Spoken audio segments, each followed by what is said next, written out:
So as I said, we have two speakers, Corinna Del Bianco and Maurietta Stewart, and I will introduce Maurietta before her presentation. She's second, and introduce Corinna now. So Corinna lives in Florence, in Milan, and is a photographer and researcher, PhD, and an adjunct professor of urban design at the Politecnico di Milano. Her research concerns the documentation and analysis of the cultural identity of places, with a focus on the culture of living in self-built urban environments and on tourism dynamics. She's a founder and board member of the Fondazione Romualdo Del Bianco, foundation dedicated to dialogue among cultures. In her practice, she develops research, curatorial projects, didactic and editorial activities on architecture and urban studies. If you want to see her website, it's corinadelbianco.com. Okay, so Corinna, when you're ready. Yeah, sure. I will share my screen. Hopefully that's a seamless activity. There we go, perfect. Over to you. Okay. So thank you very much, Edward. And I apologize for this, for comparing with two devices, but just a couple of days ago, the camera of my computer broke. So sorry for being double. So I will put the full screen mode. I hope you see well. Could you please confirm? We can see perfectly, yeah. Okay, super. Okay, so my contribution, I entitled my contribution, Imagining New Forms of Urban Development through the Enhancement of the Local Culture of Living, with a focus on the Pemba study in Mozambique. So I start from the point that houses are representative of the tangible and intangible culture of a place.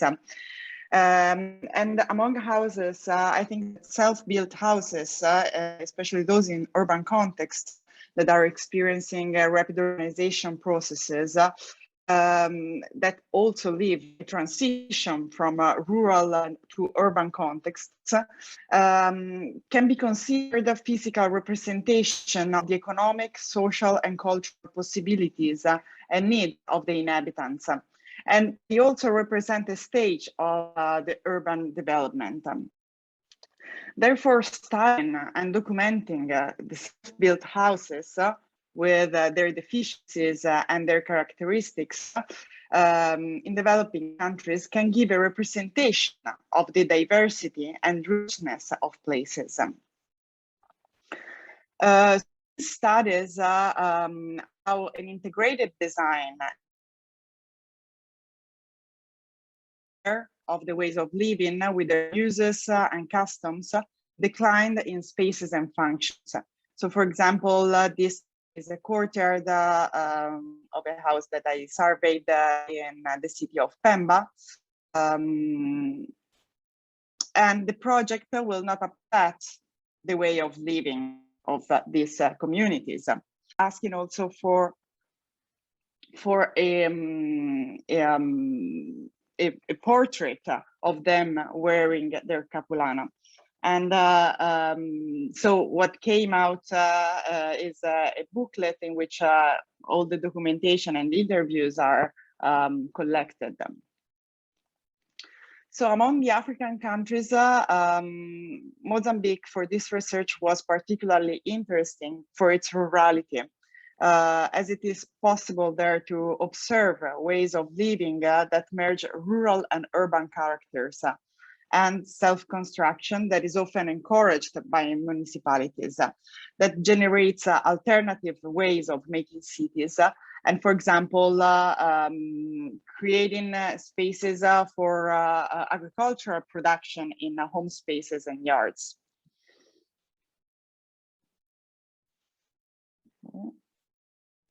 So in this transition from rural to urban, however, there's the risk of losing many of the widespread traditional knowledge and cultural expressions of the peasant world that are full of awareness related to the environment and nature.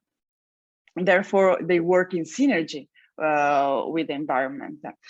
So they need to be protected. And the case study of focuses on Pemba, that is a medium-sized Mozambican city that was born as a Swahili settlement as it stands on the Pemba Bay.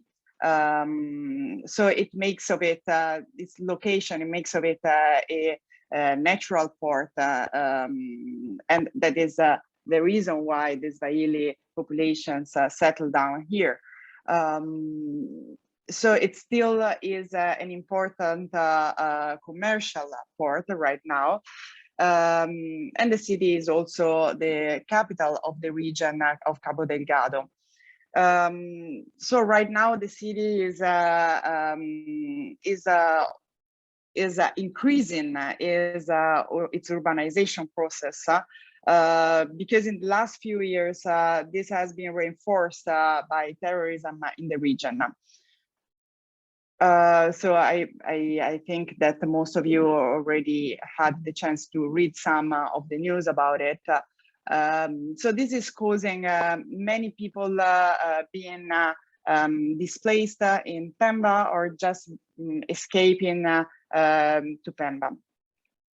So in this rapid process, the city needs to be both protected in its identity and to provide fast and decent housing for new and old inhabitants. So this is, for example, an interior of a house in Paquitekete neighborhood. So the case developed in Pemba investigated the culture of local living, selecting 4 different neighborhoods of the city. And this allowed the determination of a prevailing typology in these residential neighborhoods. This prevailing typology is self-constructed, and the analysis allowed the determination of which were the lacks, the deficiencies, and the strengths of this typology.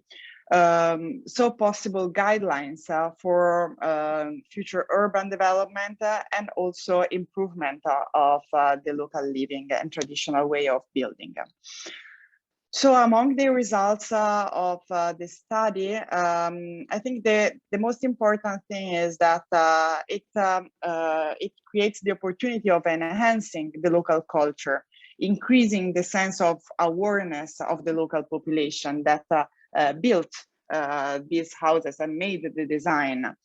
So this, for example, this lady, she is the director of culture and tourism of the region of Cabo Delgado. When they received the book and for the local library, and another result is to create a more conscious and successful design. So, for example, for the case study of Pemba, it was possible to develop the design of a sustainable housing module in Mozambique that was implemented by Fondazione 35, Fondazione AVSI, and the municipality of Pemba in 2020. And in conclusion, the studying of the culture of living in Pemba is possible to document the housing traditions that affect spaces and functions. So, for example, this lady here, she built something that in my culture was very difficult to understand because it was very far. She built the House of Devil inside her courtyard because in her belief she was praying devil to stay away from her. So instead of what I would have thought of building maybe a place where to pray God, so documenting these traditions related to the spaces of the house, I think is very important, especially in this transition. And also document between the mix between rural and urban in construction methods and functions. So, for example, in this courtyard, this family was starting building many fruit trees, so for producing agricultural production, and also to document the changes in progress given by the urbanization. So I put this picture because these two elements, this very simple and vegetal construction, and this very high technological element of the antenna stand one beside the other and create a contrast from a certain perspective, but at the same time they really cooperated well and they really worked well. And also to enhance and contribute the process of awareness, as I was mentioning, of the value of these homes as part of the local identity. And finally, to promote a local development that is rooted in the territory and respecting the local heritage without having to depend on Western development models. So finally, I believe that the concept of heritage must be reformulated according to what is perceived by the local communities as representative of their cultural identities. And this is extremely important in Africa and in all those countries where economic development and the adaptation to the standards of the rich countries is perceived as a priority. And therefore, there's the risk of developing economic systems, including, for example, tourism, without protecting the development of local identity. So local culture, both past and modern, should be the driver of the development, working on people's awareness. And so I remain at disposal for further discussions, questions, and sharing opportunities and experiences. Thank you very much.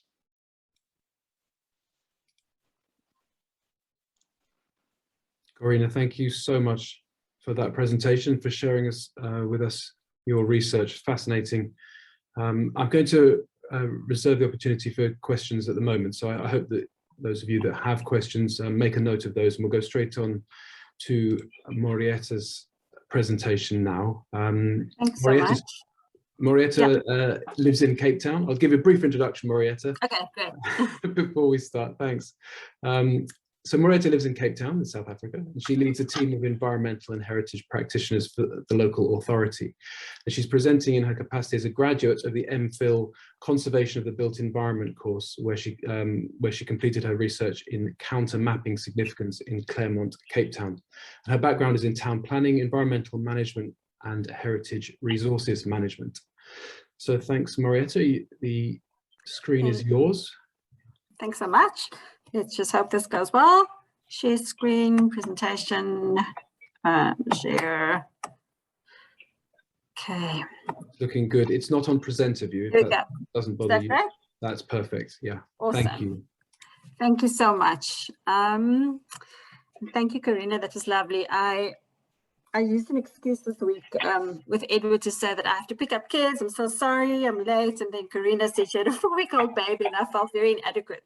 So Corinna, well done for doing this. It's really awesome that you can juggle all these things. Yes, my presentation is really, is my screen of the different views obstructing the presentation, or is it not? It's fine. We can just see your first page. Okay, that's great. Okay, great. Okay, so the front page here and the title says Counter Mapping Heritage, Memory and Significance in Places of Land Dispossession, and I'm using Claremont, Cape Town as a case study. The piece of art on the front was created by a conversation with my nephew, who is an art major at the Michaelis Institute at UCT, as I was really processing the complexity of doing the work of heritage in a place like Claremont, which experienced land dispossession during the apartheid era and before. And because the story was quite personal to me as a family, from a family who have experienced dispossession, the entanglements of my own pain and experiences became quite real and was quite unexpected. And we played around with different mediums and had chats, and this is what he created from our conversations, using images that I explained and some of our wrestling. So I use this as the front cover of my thesis, and really sums up what I was feeling. So my research is set within Claremont in Cape Town. Some would call it one of the more affluent suburbs of Cape Town. It is also known as Hartfield Village. By displaced residents, it has been known as Die Vlak, which is Afrikaans for the flats, and others call it Lower Claremont. My research question was to unpack whether counter mapping methodologies can be used to represent the memories of the people who were displaced in this landscape. And I used Claremont to wrestle with those issues. Just to give you some context of where it is, to the north you would be going to, on the left-hand picture, to the north you would go into the city centre, the CBD, and to the south you would be driving towards the False-Bay coast in Cape Town. And Claremont is really very much in the middle of the southern suburbs of Cape Town, close to the mountain on the left, and the Cape Flats on the right. The right-hand picture shows, the right-hand picture gives you an indication of the size of the area, with Lower Claremont in middle, indicated in blue. The area really it is prime land in that it is located close to public transport system, it's schools and many other social infrastructural facilities. Prime land in Cape Town, and very expensive and sought after. So I just want to take you back to the title of my thesis, which is the main kind of crux of it was counter mapping. And many people ask me, what is counter mapping? It is a very intentional process and methodology of mapping, which goes against and opposes dominant structures of mapping and a particular standpoint. It is a tool for resistance for many, and it is something that can be used towards a more inclusive practice. There is a movement called This Is More Than an Atlas that has really led the way in this methodology all over the world, and led by a group of critical geographers and critical heritage practitioners in using it for different things. And the first kind of real counter mapping methodology that I could trace was from Pelusi in South America, where in the early 90s, where she used this particular methodology with a group of indigenous residents of a forest to map their intangible values in a forest, which stood in opposition to the land use planning processes and mapping that had taken place in the area in order to protect the intangible cultural heritage.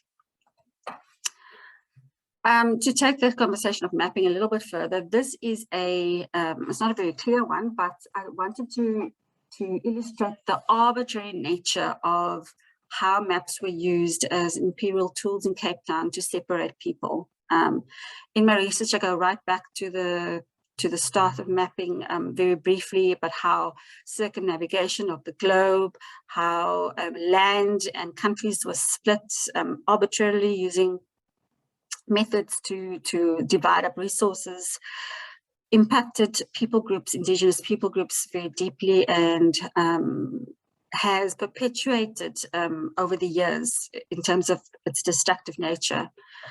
This particular map is the group areas map for the southern suburbs, or part thereof, and in the bottom right you'll see Claremont in it. The blue line delineates how areas were broken up for white residents, with annotations often written in and red writing, handwritten notes about where people would live and what was declared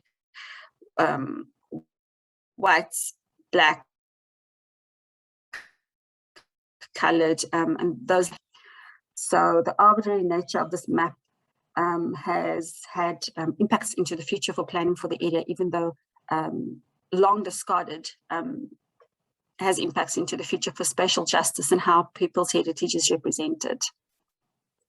So the Group Areas Act, for those who do not know, I'm assuming, I'm just going to say as if people do not know how it happened. It really was a culmination of a number of segregatory ideologies and laws of the government of South Africa over a long period of time.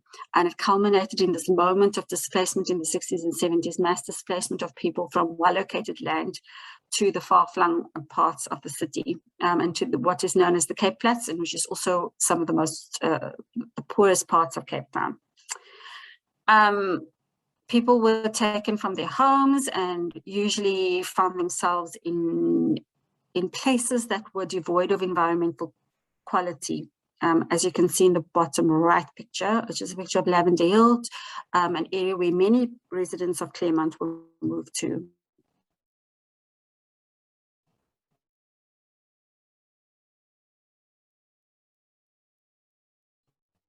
On the left-hand side, we'll see the a time of drastic gentrification in terms of how it was changed, the enclosure of strips, and really a Chelseafication really of homes, like adding European features, additional European kind of like pretty ways and bricky lace and those kinds of things. And this happened very, very rapidly and had and really took away some of the traces of memory in the built environment for the people who lived there before. The picture at the bottom, at the top right, it's a very kind of rudimentary depiction of how people were moved and where they were moved to. So to take it back to the process and the methodology of counter mapping and why it was important for Claremont in particular, is that in South Africa, as we know, we are, as heritage practitioners, we work within the framework of the National Heritage Resources Act.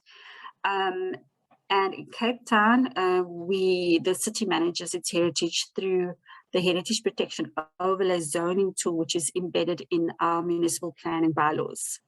This bylaw provides for area-based protection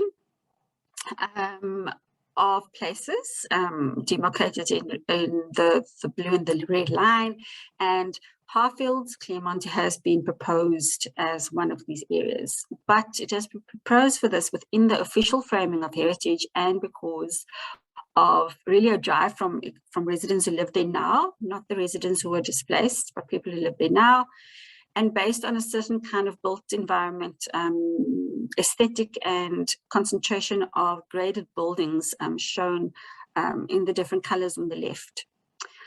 So within these framings, there's no place and no space really to deal with the intangible values that reside within Claremont, and also no place to wrestle with the complexity of memory and people who return to these places and what voice they have within declaration of the area, or how their heritage represented in a place where they no longer live, but where they have very strong roots and connections to.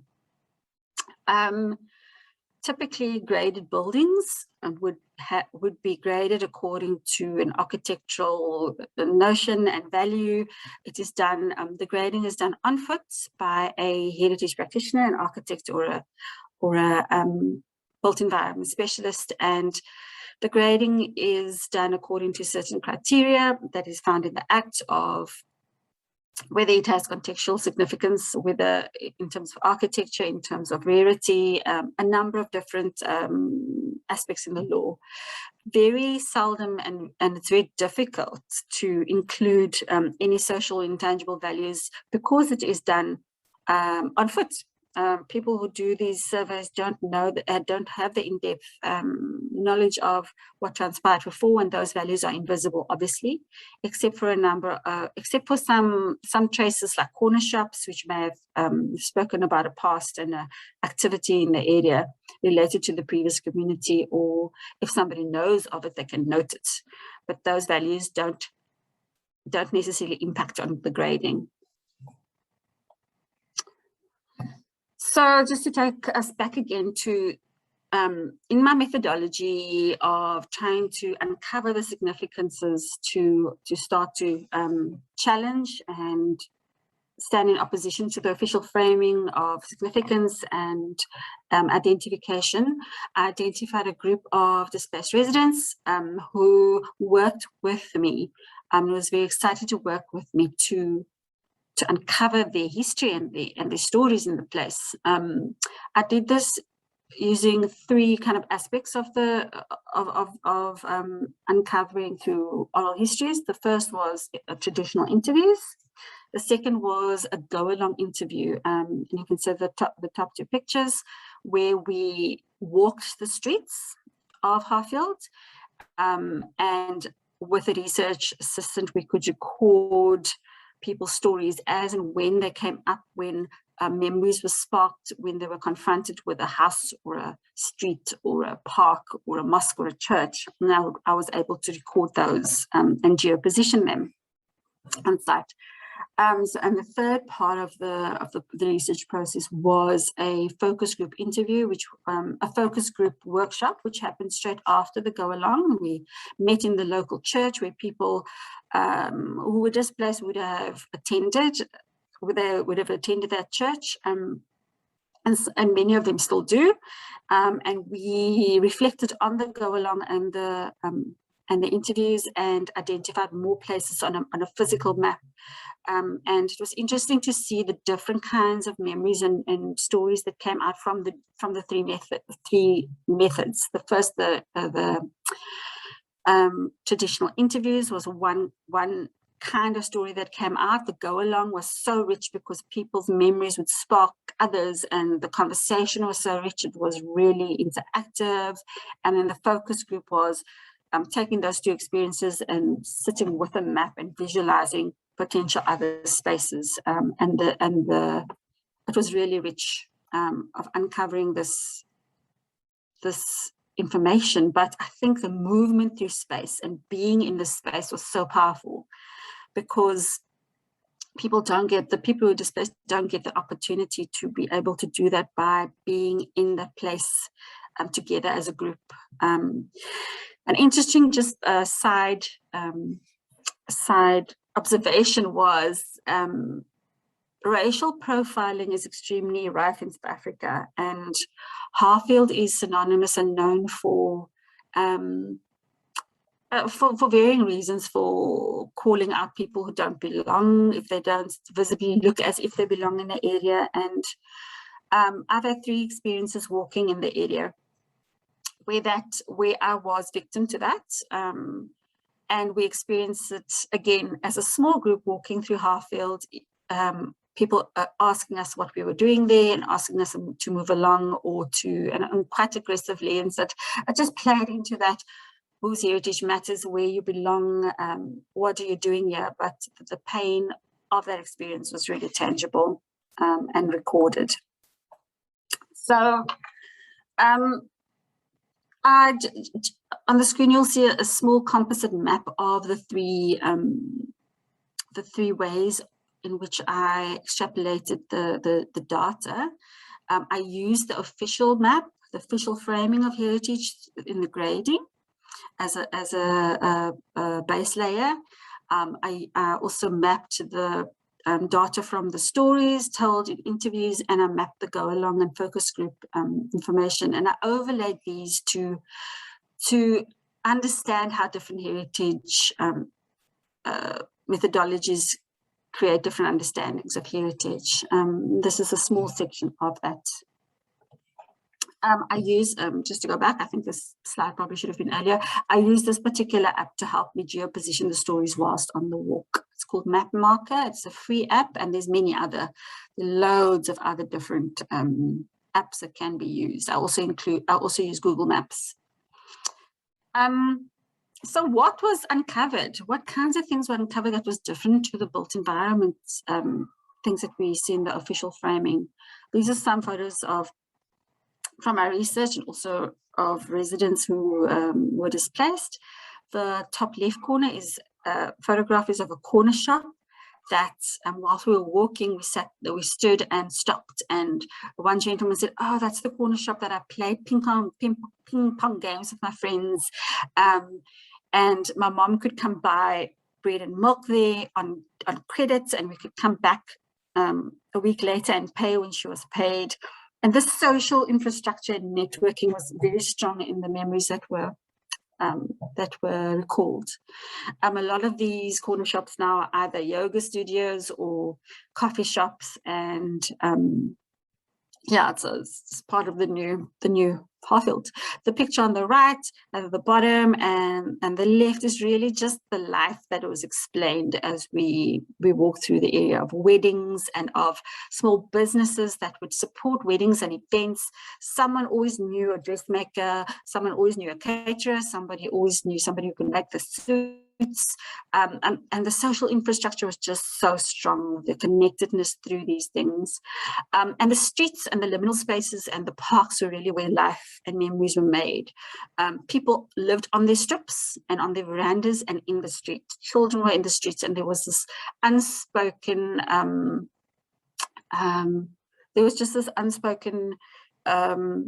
code of everybody looks after each other.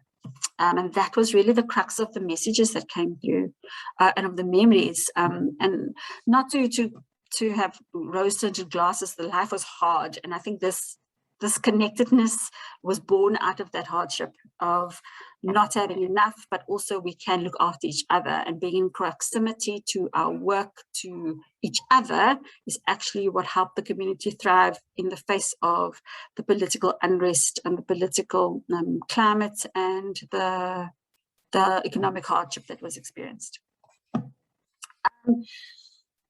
So I took all of that, and this is just an example of the messiness of the process, which was so rich, and I loved it so much. People were putting stickers, and I took notes, and there were poems, and this all came out of that counter mapping process, and I wish I could have gone on and on in it. It was just so, I was just, I suppose, almost overwhelmed by the life that was in that space that is not visible, and what people still connect to. This is just a comparative table that I used on the left. You'll see the colors that I use in the grading system. I outlined the official statement of significance as outlined by the official framing. And on the right, I compared that with what came out of the oral histories. For example, I will use the top. I'll just go with the top one. Okay, that's the mosque. I won't use that one. I will use number 3B, which was a building which is along Imam Maroon Road, previously Lansdowne Road. It was a site that really is the school in the area, Livingston High, that has deep roots in the political resistance and resistance against the discriminatory laws of the country. And there was a gentleman, Mr. Richard Dudley, who was at the school, who was a respected teacher, but also somebody who was a kind of symbol of resistance and an activist leader in the community who came up over and over again. And his house was also identified as a place of importance. But on the official register, the house is not conservation worthy. But there's this other rich story there. So what you do with that dissonance and that the complexity of the built environment, intangible, and what people identify. This is an example of the Google map that I used, which I have given to the residents who were displaced so that they can use and share. Yeah, I just want to end off. There's a lot that I can say, but it's a lot. My research question at the start was whether counter-mapping methodologies can be used to represent the memories. And in short, yes, the answer is yes. And within Cape Town, South Africa, heritage practice sits within its official framing. There's strong systems for the built environment. It's very technical. Then you have the people in these areas where displacement took place, and their heritage has no voice within that because there's a new community that lives there within the built environment who is controlled by the laws of the National Heritage Resources Act. And there's no meeting. So I'll just end off by summarizing the value of this research and what it could mean towards a more inclusive practice, and what Prof. Vorder has spoken of in his proposed paper of modern heritage in Africa, and including more voices of the marginalized, of women. What does that mean in a changing city that is so rapidly changing, but there's all this unresolved heritages that are related to how the city changes? And are we going to be perpetuating erasure if we don't capture this in a certain way, or in a participatory way? So yes, counter mapping can be used to stand in opposition to this official framing, because the official frameworks are unable to actually hold this intangible significances in the context of dispossession and justice. It can be used, I think the methodologies of counter mapping should be used by heritage practitioners and in private practice to strengthen and enrich their research reports where there are large-scale developments. I think counter mapping can be a rich repository and a living repository that is added to continuously by the residents, and can also be a partnership tool with authorities to do so.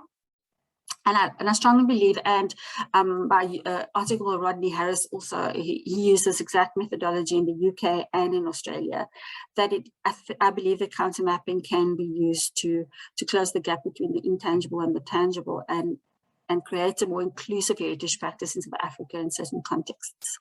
So there's so much I would love to still talk about, but that's the end of my presentation, and I hope it was informative and useful to you. I just want to end off by reading one of the quotes that I ended off in my my dissertation at the end. It was a quote, something that was written by one of the residents in our focus group discussion, and it resonated so deeply with me because of the movement through space and what he experienced. I'll read it. Harfield has been my life until 18 years old when he was displaced. Today has been one of those nostalgic walks. This is talking about the Golem interview, of memory. It is getting easier, but not better. Would I want to move back? I used to want to with a passion. It is so ironic that as these walks become easier, the less passion I have to move back. Nothing is the same anymore. I'm beginning to forget the smells, the noises, the music and the games, hardships and good times. Lots of people I have already forgotten. So maybe Harfield won't be deaf. And I asked him what he meant by the last statement of maybe Harfield won't be deaf. He says maybe because he's forgetting, it's not going to be as painful anymore as he's getting older. And that for me was even more sad, and it gave me like the responsibility of built environment practitioners in how we represent people's memories in the landscape, so that we do not erase another layer of memory and be complicit in more erasure in South Africa. Thank you. I'll stop presenting. Maurietta, thank you so much. That was absolutely fascinating, really profound, and, very, very moving. Thank you to both of you. Really extremely rich couple of presentations. I'm sure there's lots of questions. I'd just like to start before we jump in, and please, if anyone has a question, either raise a hand or drop it in the chat, and we can either go to you or I can read it out. But just before we go to the audience, I was touched by how you both obviously felt that the focus on local culture was essential, or maybe that came out as conclusions to your work, or maybe it was a driving force at the beginning of your work. And the methodologies that you used to deal with that, to encapsulate that, were obviously critical. So it's a question to both of you. Were those methodologies apparent to you before you embarked on this research, or did they become apparent to you as the research progressed? So counter mapping, for example, did you realize that was the only way you were going to be able to deal with this question of representative memories? Or did you start with counter mapping? And the same, Corinna, with you in the context of Pemba, because the methodologies were so rich, it was so powerful how you chose to use them, and some of them are obviously very advanced technologies which we can use to change the way we understand history and the way we conduct historiography. So it would be interesting to hear your thoughts on and reflections on the choice of methodologies. Thanks. I'll go first, Corinna. So I didn't embark on the three methods as a combination at the start at all. As I progressed through the research, I really wanted to go big, and I think my supervisors in the chat, I don't know, I wanted to do like this massive art workshop in a hall where people could come and just splash paint and do poems and all sorts of things. And she said, oh, let's just see how we can focus, bring it down. And the more and more I chatted to people in my research, in supervisors in the room, she says, the more I chatted to people, the more I realized the way people lived in Claremont was through walking. Everything they did was through movement. Cars weren't something that was common. People walked everywhere. They walked to Kirstenbosch, which was like, I think 10 kilometers away from where they were. Everything was just through movement. And Naomi, my supervisor, got me onto looking into go-along interviews of talking while people talking and interviewing at the same time, and that resonated with me, and I thought it's going to be powerful being in the space as a researcher and a co-researcher with the people. So I didn't feel, I felt uncomfortable as a researcher to be the expert extrapolating and mining information out of someone in a room, putting it on paper and not have them being participants in it. And the go-along interview resonated because it allowed that co-research. And I explained that in my ethical, in my section on ethical, my stance, and wanting to be that as a participatory, not full participatory research methodology, but I wanted people to feel a part of it and not just me telling their stories. I wanted them to be part of telling their own stories. So that's where I went to. Thank you so much, Corinna. Yes, thank you for your question, and also to Maurietta, I really loved her research. So to answer to what you asked, actually it happened to me that I started as an architect looking for different typologies. So it was a very dry, let's say, study, and I didn't suppose that I would have gone farther than the traditional historical analysis of the area. But then I understood that once I was there, I understood that it was definitely needed to talk with people, to interview them, to record them. So I started first doing videos, and videos was very important tool because it was putting together the images, the sounds. So it was combining a lot of informations, but at the same time, it was not easily reproducible and spreadable. So at the end, I started doing the architectural side with urban analysis and architectural drawings, schemes, and so on, sided by photo reportage and interviews. So usually I combine these things because I felt the need during the survey. So. Thank you, Corinna. Thank you so much. Laura, you had your hand up. Is that question still? Yes, sorry, it is. Thanks, Edward, and thank you both very much for the presentations. And mine is really, Maurietta, let me put my video on so you can see me briefly. Lucky you. I really appreciated your presentation because I've worked in the heritage sector for a long time. My background is architecture.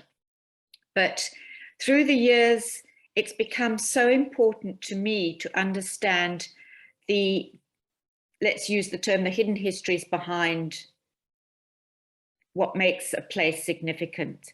And what you've done is uncovered a completely new and different and very rich layer of significance in terms of social memory and social history and the people who were dispossessed from there. These exercises really need to be done, particularly I think here in South Africa, but generally. And it takes time and it takes patience because you're working with people, you're uncovering the stories. It's not something that you just go in and boom, boom, there you are. I just wish we could have more of those layers in all the areas that we work in, particularly in the urban areas where, you know, it's so very relevant. And I mean, I speak perhaps a little against my colleagues, many of them, but there simply is no recognition often of the significance of social history and the meaning of the place to people who once lived there. And it really does necessitate a relook at how we grade places in terms of their significance, because so much is often not visible. And as you showed in one of your examples, you know, it's the building itself is pretty nondescript, but it's got the most remarkable social history and significance behind it. So well done. And I just hope that somehow that work that you've done can be transferred across to the authorities. I think some of them are very open and sympathetic to it. And let's hope that we can do more in the future. And thank you. Thank you again. Just a quick in response, I think one of the hard difficulties is the law in South Africa, and how we have to go about the letter of the law. And in the research, I go back into the origins of certain, how things have been worded, things that sit within the National Heritage Resources Act and other things that sits with national government and the Living Heritage Draft Policy, and this false separation of the intangible from the tangible, even though the National Heritage Resources Act alludes to the value of living heritage and intangible value, there are no mechanisms to do that within built environments. And that is where the crux will happen, especially in the urban environment where we are faced with this development after development after development, big and small, and more voices and more organizing and more organizing between marginalized heritage groups are growing and growing. And I think there's going to be more and more of a reckoning and conflict and forcing authorities to face it. It's going to happen, and it is happening. Thank you, Maurietta. Naomi, you had your hand up first. Cool, thanks so much. So yeah, thanks so much to both of you. Yeah, I mean, I think my question is actually related to the previous question. I see Sheridan Burke has basically also asked in the chat, more or less the question that I want to pose, I think to both of you, you know, which is, you know, kind of, I think as people who, in a way, move between these worlds of academia and practice and research and activism, it often kind of feels like we're having multiple different conversations in separate rooms about the same issues, you know. So, I mean, this might be an impossible question to answer, but I'm just sort of interested in your reflections about how do we, like, how can we think about moving from, you know, an academic conversation about heritage value and recognition to you know, a conversation that is taking place in, you know, urban management or development control or development planning, you know, or how do we bring the activist conversation into those spaces and into the academic space? How do we, yeah, I don't know, I'm just interested in your reflections. You know, are we all sort of sitting in our echo chambers having the same conversations and, you know, reaching these very radical conclusions about redoing the whole structure of heritage management, but we end up having those conversations with ourselves and with each other? Yeah, I guess how do we break that down in some way? Big questions. Who would like to answer that? If you want, I can go first. Okay. So I think that's the point, actually, because it's not easy to put then these things into the agenda of municipalities, for example, or so. In my opinion, it's the greatest success is to let communities recognize that that this is something that has a value, because sometimes it's not really understood as this. So it's not there's not an awareness of what is valuable and to be protected. So this is the biggest risk. So and the greatest opportunities is to have local communities be aware. And then when you are working like this, being able to write down guidelines to be presented to municipalities or local administrators, planners, and also practices. Because, for example, in many cases, I found, for example, many architectural practices or NGOs working on site that didn't really take care of what was already there, but in terms of culture, not in terms of buildings or built-ups and so on. So I think creating a basis of awareness that can be diffused, I think it's the most important and successful way of lowering down the risk of losing it. Thanks, Corinna. Maurietta, would you like to respond? I would, yes. Thank you, Corinna. That was useful. So I've been reflecting a lot this week leading up to this conference. So in South Africa, you all know tomorrow is Heritage Day, and there's been so many requests for talks, and politicians want things in the newspaper, and activist groups are feeling unseen and invisible, and it's the city's election year for local authorities. I think there is, having faced this week multiple conversations about visibility, about representation in different institutions in South Africa,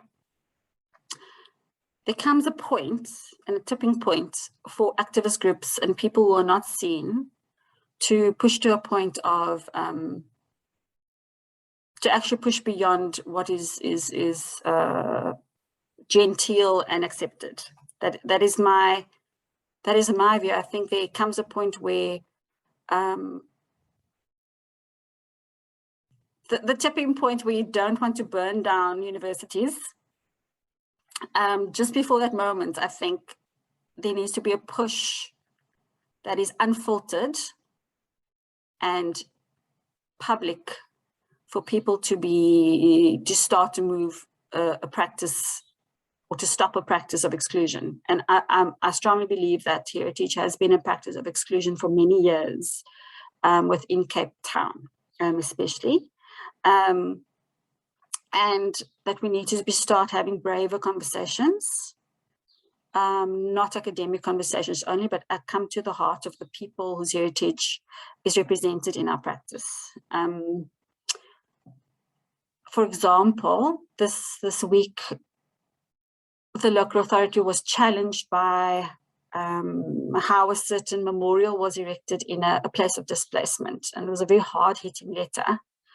and the response was quite muted in trying to control the response. And I think that just adds to a practice that's never going to change if we try to be I don't know if I'm explaining myself. I just think there's place for protest, really hard protest and hard-hitting protest to shift things. And within the context of Africa, and this conference is Africa and South Africa as a history of protest that shifted things. And I think there is space for that within heritage as well. Thank you so much, Maurietta. It's really powerful to hear your experiences and your views on those. It resonates, I think, very strongly with the broader agenda of this conference and this whole initiative, that when the evidence before you doesn't reflect the reality, that heritage, or the absence of the recognition, the significance of that heritage, then it's up to you at the level that you're working at, and it's up to others at different levels, whether it's sort of regional or continental or global at UNESCO, to acknowledge that and deal with it. So the work you're doing, both of you, I think is so important to affect that change. It's not going to happen overnight. As you say, if it doesn't happen soon, then the level of protest maybe gets elevated to a point where at a municipal level, for example, they have to act. But I think it's the same also for the project we're all engaged with here. You know, UNESCO are listening. They know there is a problem. They've acknowledged that for a long time, and it's really important that you provide the evidence. And that's what I think is so rich with your work, is you're using methodologies which is coming up with new evidence. Because if value and significance are based on the current systems in place, then modernism or modernity of Africa isn't ever going to get listened to the same degree as certainly in Europe and elsewhere. So it's really powerful what you're doing. I'm conscious there are lots of hands up. Sorry, Sheridan, did you want to come back to that, by the way? Because it sort of resonated obviously with your question as well in the chat, or is you satisfied with the response? No, look, I'm very happy and I'm thrilled to have heard these two papers. Thank you very much for them. I'll leave the time available to others. Thank you. Okay, thanks, Sheridan. Mike, your hand's up first. Over to you. Thank you.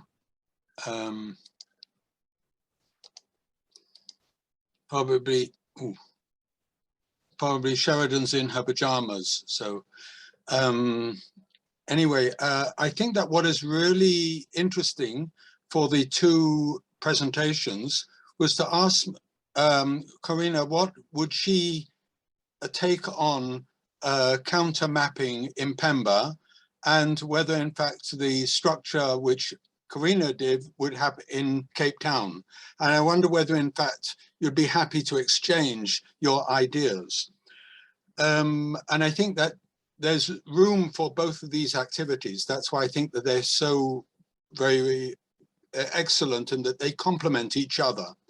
I think there's the question really I would like to ask about counter mapping, who are we countering?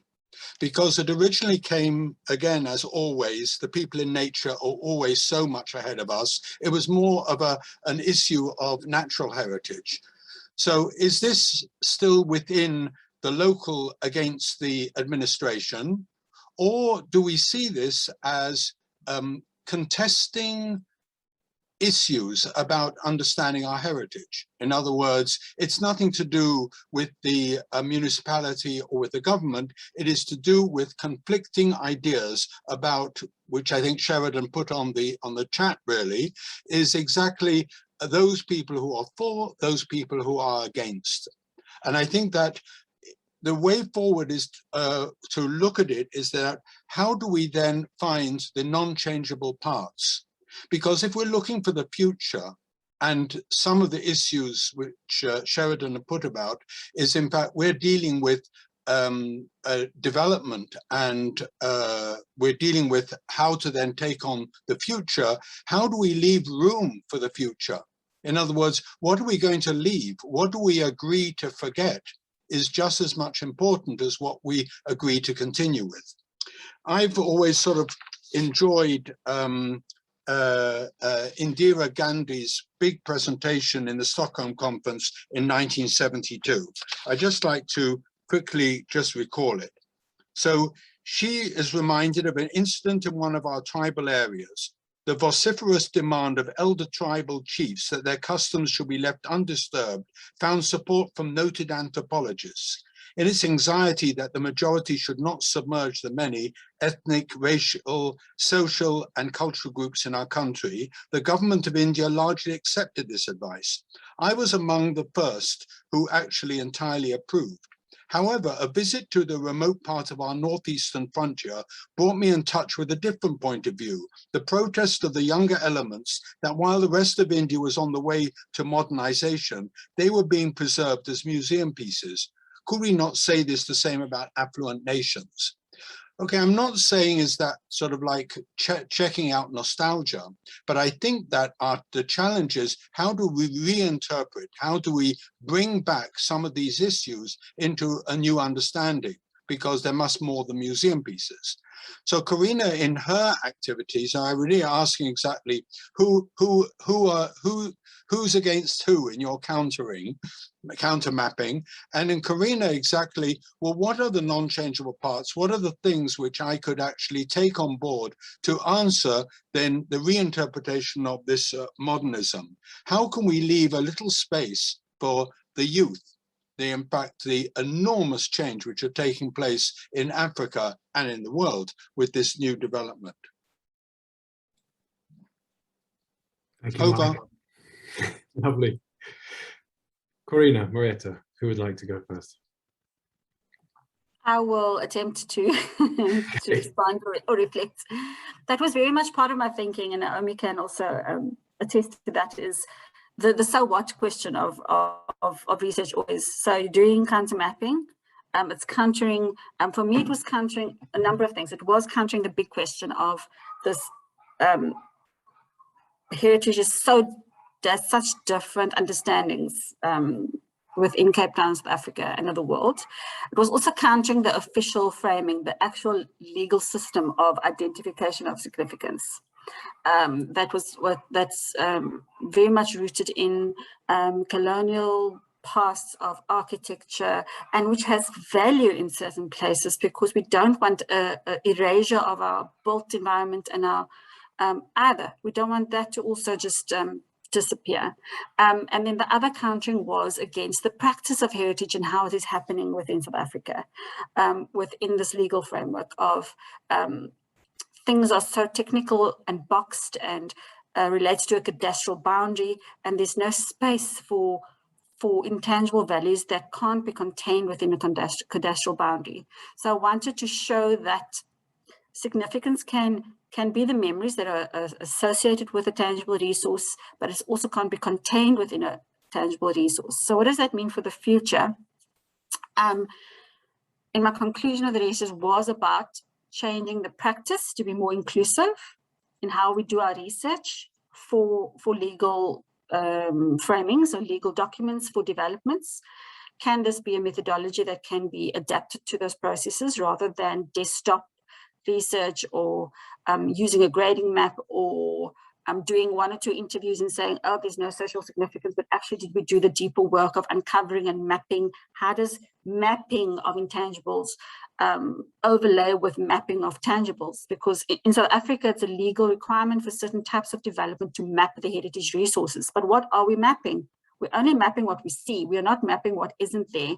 So that was the one part of the counter mapping process. And I think that for the future of the practice, that is useful. It's also useful for the future of our perceptions of heritage and how we start to push an activist agenda to give residents tools, and which they already have. I came alongside them in something that they were already doing, is bringing that more into the public discourse in public participation processes, as we're not just being nostalgic, and nostalgia has place within built environment conversations. I think it has power, and we can't dismiss people's memories and experiences, but then what do we do with that? It's about a geography of care and how we respond to people within heritage practice. So I think it's counter mapping against the official framing, countering a particular practice, and undergirding what's already happening through activism and making a story known. And I think that can be carried into the future. Thanks, Maurietta. Corinna. Okay, thank you very much, Michael.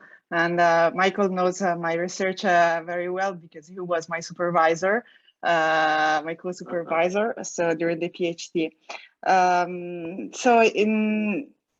I think it's a very complex and comprehensive question. I will try to answer for the case that I know, for the one of Pemba.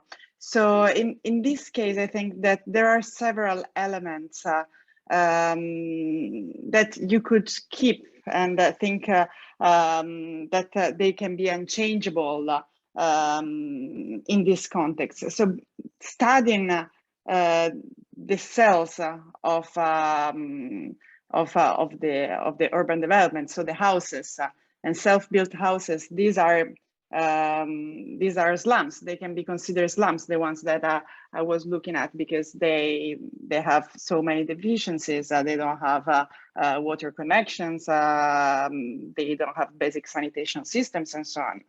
But there are some elements at the architectural level that can be valued as a part of the local heritage. For example, there are some traditional constructive methods that reflect the relationship with the local environment, with local materials, for example, and traditional techniques. And then, for example, there are the neighborhood relationships that I think are really important because they make up a social and economic network that should be kept and preserved and enhanced.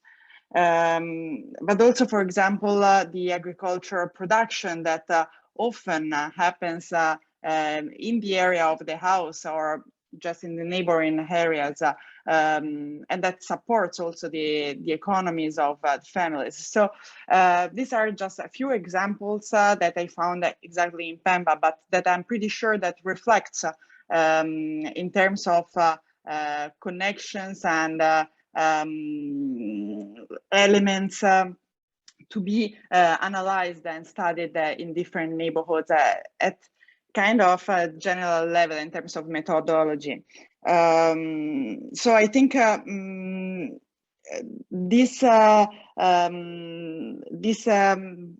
Maurietta and I think that really we are working for the same purpose, but with two different and interrelated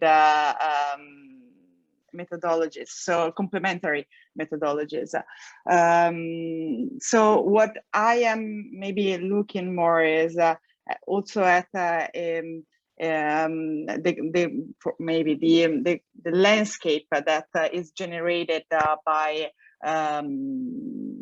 the local traditional constructive methods, more in an architecture, from an architectural point of view. Yes, so I hope I answered them. Surely did, Corinna. Thanks, Mike. Do you want to return, or Karen's been waiting very patiently in the... Okay. I think that I will give Karen, I think, thank you. But the complementarity of your two approaches, though, is very important. And I think that's something else that's come out a lot from this initiative, and as mentioned by Naomi, I think at the beginning, the different disciplinary approaches, the different disciplinary vocabularies that we use, they can feel quite alien when you first encounter them within a community like this, but very quickly you realize the common ground. And it's been certainly a revelation to me over the last 18 months, just how much the archaeologists obviously can inform the historians in architecture, who can be informed by the geographers and the urban planners and the like. So it's becoming an incredibly rich conversation, which, you know, obviously we're very grateful for your contributions. Karen, you've been very patient. Thank you.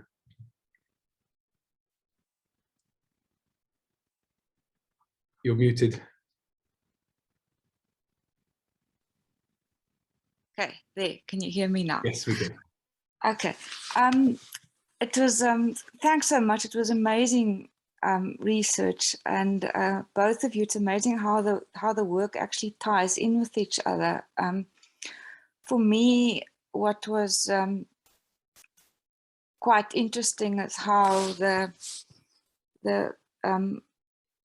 Corinna's research on these seemingly insignificant buildings in Pemba, the cultural significance that's added by means of things like the construction methods and the way this becomes relevant to the added layer of significance within these buildings. So they become more important than the first line visual impact.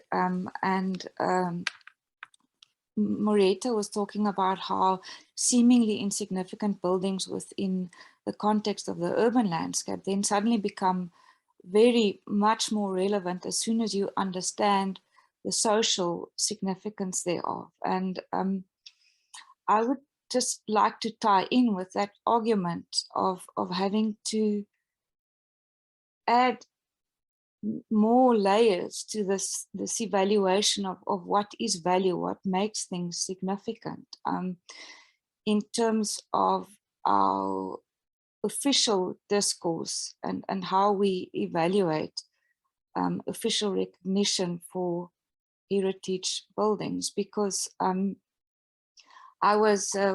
my work has been on the vernacular architecture of in the Karoo.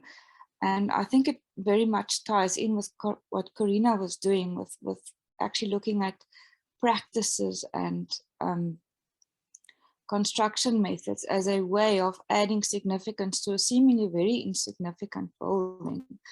And so, Maurietta, I almost wanted to add to your assertions that one should look at not only urban context, but also rural context, because these vernacular buildings that are barely noticed otherwise in rural context actually are very significant, and they add another layer to the cultural significance of the people that occupy that landscape who are otherwise not recognized. And yes, I would be interested in hearing your take on that. How do we add to this debate by our better analysis of a more broader context of what shapes significance and what actually constitutes significance in buildings? Because the tangible is definitely,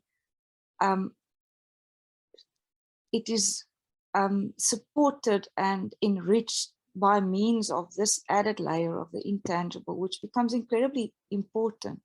And there is no space in the current official heritage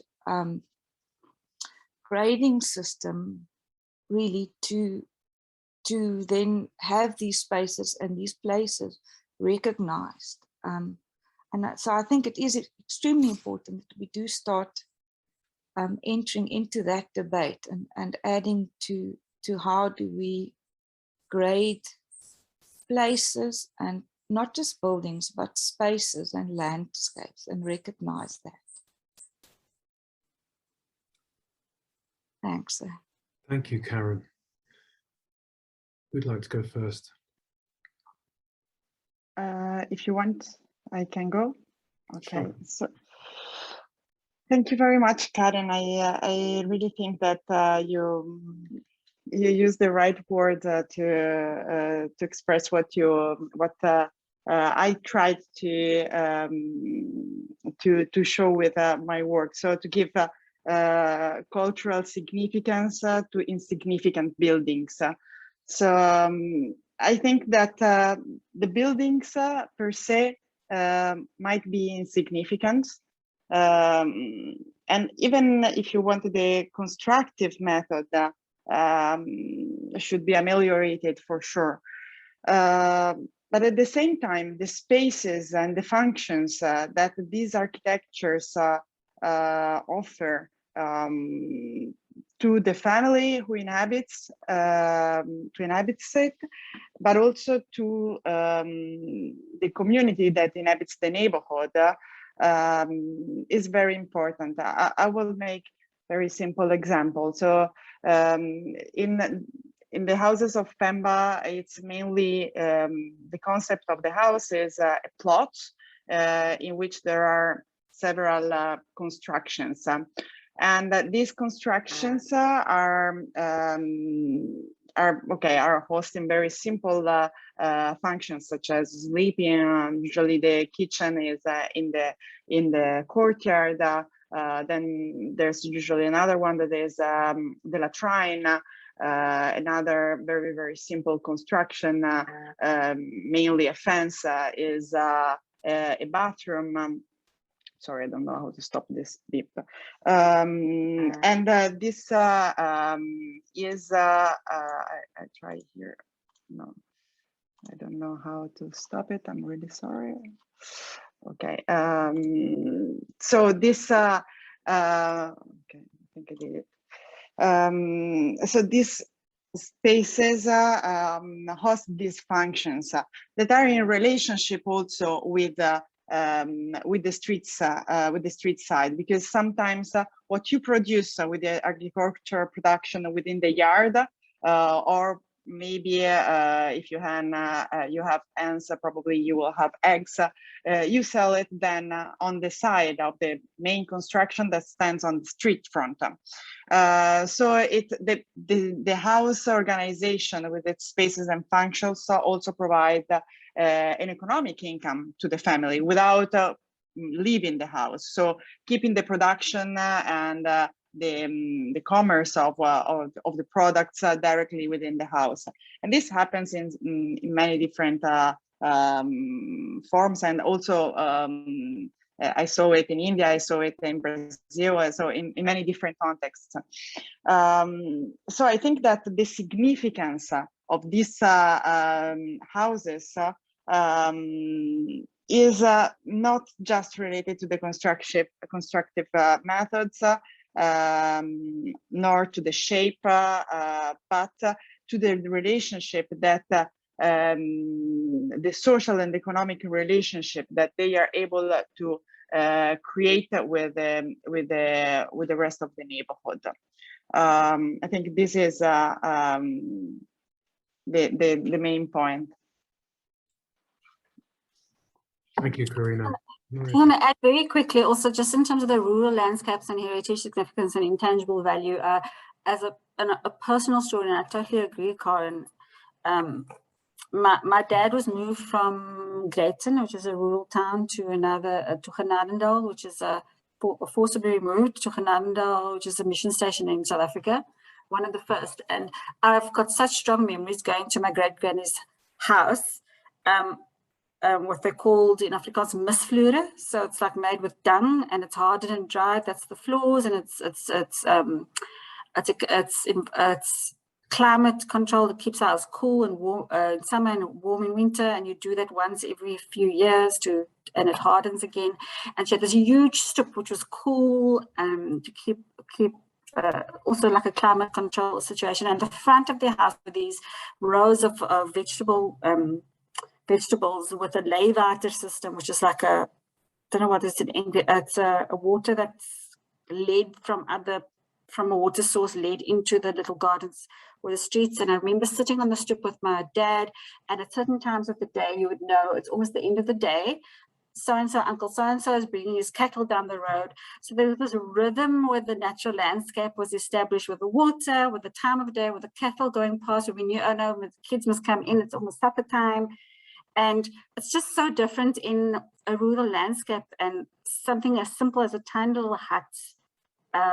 When I visited again 2 years ago, it was enclosed, the floors were taken out, there were tiles in it, and it felt foreign.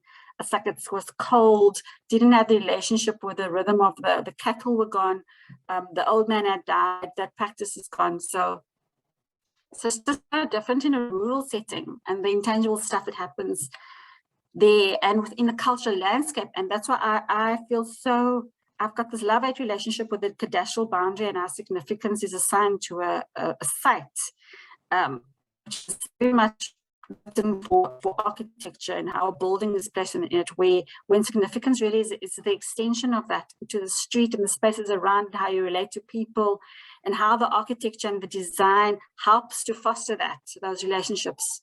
within a landscape. So totally agree, Colin. And I loved your picture that you put up, Corinna, that first one with the my need for symmetry and having the two windows exactly in line with the door and the roof line was completely thrown but it was so beautiful also, like the informality of it, but it was also just such a beautiful building. Thank you both. There's so much more I'd want to ask and say, but maybe we'll have a chance in other platforms and other formats. It's now 34 minutes past. We're meant to finish in a minute, so we're going to be closed off by the tech team. Is there anything else you wanted to add, or one final comment you wanted to say? Any burning issues? We've just been indicated we have 1 minute, so if you wanted to. I would like to add a thing. So I think that there's also another element that can be detected by this type of studies, that is also the aspirations of the local community. Because sometimes when you detect, for example, in my case, in the houses, the shapes, the functions that they use, the design that people made of their house, you understand also which are the aspirations. So what do they want to achieve, or how it's seen their family from their house, for example. So which social status they gain for building with, for example, with the symmetry of the windows, or, for example, put in an industrial door. So I think this should be also taken into account when reporting these studies for guidelines for new projects. Thank you, Corinna. We're probably just about to be exited. It's been a pleasure. Thank you both so very much. And thanks everyone for joining. See you in the plenary. Thank you. Thanks a lot. Thank you, Edward. Thank you, Maurietta. So much. Thank you, Welcome. everybody. Thanks, Thank you. Corinna.